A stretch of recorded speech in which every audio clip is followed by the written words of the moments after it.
Everyone, अभी हम पढ़ने जा रहे हैं अबाउट हमारी सीक्वेंसेस के बारे में। देखो, पेरिफेरल नर्व ब्लॉक जो होता है हमारे डिजिट्स वगैरह का हो गया, ठीक है, पेरिफेरी का, तो वो प्रेशर की इक्विवेलेंट होता है। तो प याद रखना है, ये बहुत काम आएगी। एंड सेंट्रल वाला जो होता है हमारे स्पाइनल ब्रेन को हमारा इनहिबिट कर रहा है। तो हमारे ब्रेन के अंदर हाइपोक्सिया सेंटर्स होते हैं, राइट, कीमो रिसेप्टर्स, ये सारे रिसेप्टर्स, ठीक है।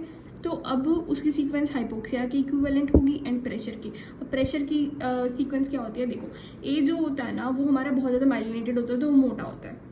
सी जो होता है अनमाइलिनेटेड होता है, तो एक डॉट के जैसा होता है, ठीक है। अब तो तुम मान लो ये कि तुम्हारी ब्लड वेसल है ये दो के बीच में, तो तुम इसको कंप्रेस करने लगे, सबसे पहले कौन सी जाएगी, मोटी वाली जाएगी, राइट। तो ए बी सी हो गई हमारी प्रेशर की सीक्वेंस। एंड हाइपोक्सिया जब होता है तो तुम इधर उधर भागने लग जाते हो, तो सांस नहीं आ रही, तो भागो, इस बाग को।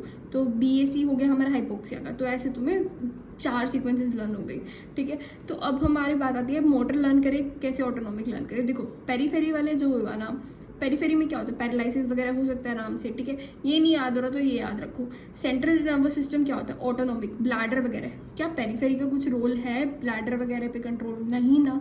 तो सेंट्रल नर्वस ब्लॉक में ऑटोनॉमिक हो जाएगा, ठीक है, खत्म।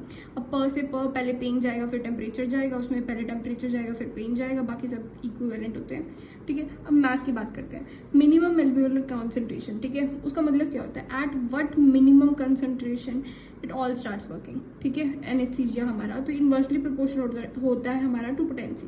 तो my friend his dream is N2, ठीक है। माई फ्रेंड मेथोफ्लोरन, फिर हिज ड्रीम N2O, ऐसे लर्न करना है। पोटेंसी का पूछा तो फिर इसका उल्टा कर देना। Blood gas solubility is inversely proportional to onset of action, कि कितनी जल्दी काम करेगा, जितना ज़्यादा ब्लड गैस सॉल्युबल होगा उतना लेट काम करेगा, ठीक है। मतलब सब जगह उड़ जाएगा ना वो, इसलिए लॉजिक नहीं याद रहता तो बस इसको याद करो। My friend his N2O dream expensive, ठीक है। तो इसके अंदर हमने फ्लिप किया, ये याद रखना, ये पूछते हैं इसलिए N2O बहुत इंपॉर्टेंट है। तो फिर इसमें क्या होएगा, my friend his N2O dream is expensive, ठीक है। I think so that's all, thank you.